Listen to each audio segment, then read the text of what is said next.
Chapter 844. The transparent ice attack that could be materialized through the sword. That was the Awakener's ability that earned the Knight of Frost his epithet. It was a troublesome power. The Sword Master's great feature was the aura they could freely unleash through their sword, essentially their sword energy. Adding ice to that was a formidable combination. If you dodged the sword energy from the right, razor sharp ice shards, as if waiting on the left, would reveal themselves and strike. It was countered with your sword. The ice would freeze upon contact, sending a significant shock through the opposing weapon. The shock was so intense that ordinary weapons could hardly withstand a duel with the Knight of Frost. Indeed, in a past life, Uther had lost a sword and several knives among other weapons to the knight. The frozen and shattered weapons were beyond repair. However, that was done. Now, Uther possessed a sword far superior and made of sturdier, more precious materials than any he had used before. Unconcerned about his weapon shattering, Uther deftly blocked every attack. He countered the ice flying towards him with the power of the wind, and as he pressed on, the illusion began to waver. If it had been a real human, Uther might have seen a hint of panic in their demeanor. He let out a cold laugh. Back then, rather than using one particularly good weapon, I thought it would be more efficient to use whatever weapon was available at the time or to steal other people's weapons. This approach was not bad, especially when facing multiple foes, but it proved cumbersome against an opponent like this. Now, free from such burdens, Uther felt an exhilarating ease in combat. Boom, clang, clang, boom. Though initially caught off guard by the unpredicted attack patterns, Uther gradually began to overpower the Knight of Frost. He might have been slightly less powerful, but it was fine. He accumulated experience and memories of previous encounters were enough to compensate.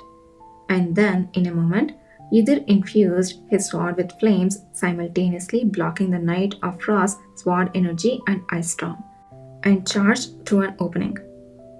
Whoosh! A misty fog like an illusion obscured his vision, and the Knight of Frost vanished. What?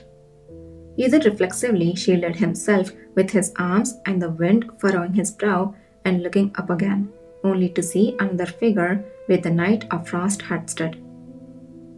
So, you are the Emperor's dog. The Pearl Tower may have fallen, but my magic power remains intact. Do you think even an emperor can dare stop me from going where I wish? The one who will see their last day today will not be me. I know him from my past life. In an era where usable magic was scarce due to the gradual depletion of magic power, he was one of the few mages known for wielding dangerous magic with ease. During the time of the Pearl Tower, he had mostly secluded himself practicing offensive magic. After the tower's fall and his awakening, he made a name for himself on the continent by displaying skills that were several times greater than before. The fact that he was both a mage and an awakener was not widely known.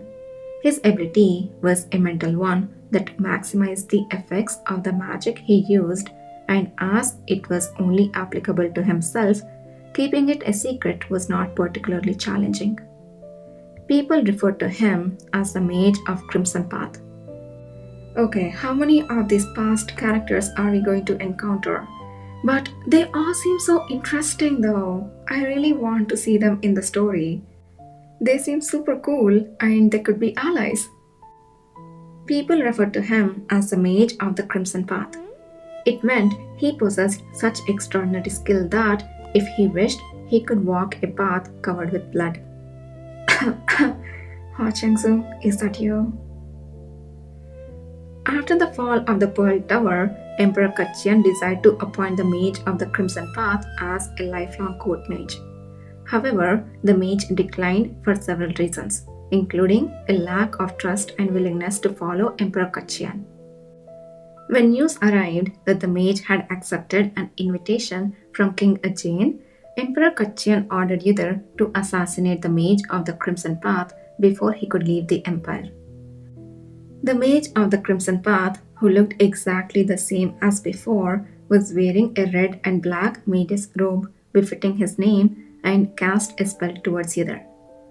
His body, hands, feet, and every conceivable space for accessories were densely filled with ornaments that all shone brightly. A multitude of spells, each drawing power from the magic stones, were cast simultaneously, surrounding and swiftly striking the target. These quick and precise offensive spells were the mage of the Crimson Path's specialty. But you weren't the only one who was able to use multiple attributes quickly.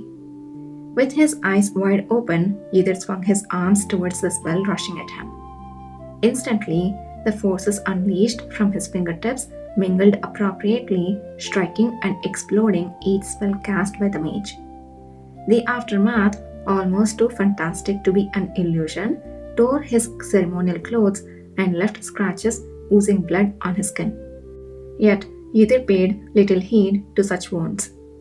He leaped into the air, stepping on the wind, heading in unpredictable directions, and threw the knives he had drawn from within his cloak at the mage.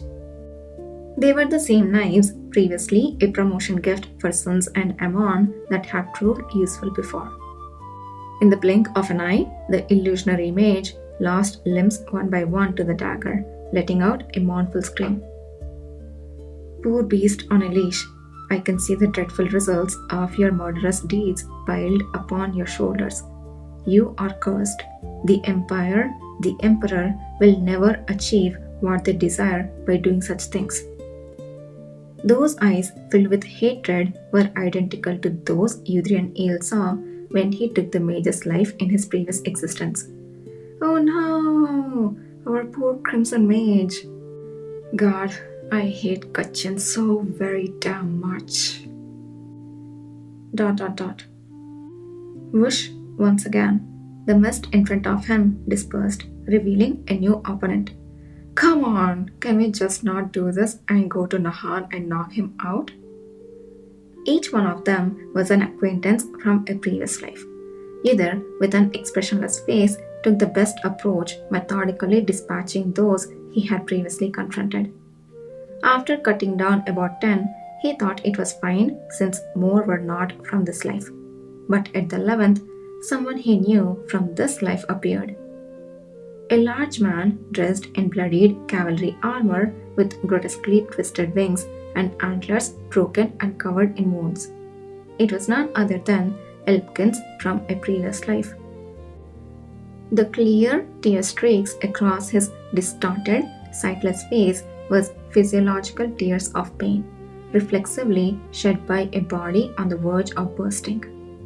Many rampaging awakeners entered their frenzied state like this, shedding tears with a blank expression, facing a terribly painful end.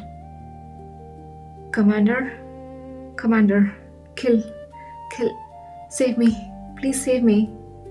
Die, I will kill them all. Indeed, even Yudhir couldn't help but pause for a moment.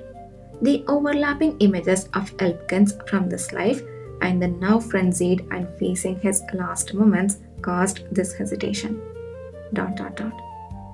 And in that moment of hesitation, Yudhir failed to perfectly evade an attack from Elpkins, who struck in the blink of an eye by the narrowest of margins. Even a slightest brush from the frenzied awakener's tremendous strength sent his body flying like a small stone. Damn it. Yudhir cursed his own foolishness for even a momentary lapse in concentration and reflexively used his power to brace for the impact. However, when he crashed to the ground, surprisingly, he bounced back with a clenching sensation, suffering less damage than he anticipated. Of course, his shoulder, directly grazed, was torn, but the lack of any further impact meant his injuries were minimal. Could it be Gakane helped me? Yudhir recalled Gakane's voice, promising to help him somehow using the shadow curtain as he departed. He had thought it was nearly impossible for Gakane to grasp his situation, given the vast amount of power he had used. But astonishingly, it seemed Gakane had indeed done something with the shadow curtain. It was absurd, but it cleared his mind. He had been somewhat dulled in his judgment, continuously facing illusions despite being under the magic spell protection from Kishir. Gakane, thank you. Yuda softly expressed his gratitude to his friend, who might be listening somewhere, and then firmly regripped his sword. He faced the illusionary Elpkins, who was rushing towards him with tears of blood and screams, sword raised in readiness. I warned you not to seek power through such dangerous means, but you didn't heed it back then. But this time would be different. It already was. Just as Kakane, who should have died, had survived to assist Yudar, and just as the knives of Suns and Amon, which should have been used to defeat him in the past, were now in his hands, so too would Elpkin's change. Yudar, without hesitation, thrust his sword towards the exposed center of the charging opponent.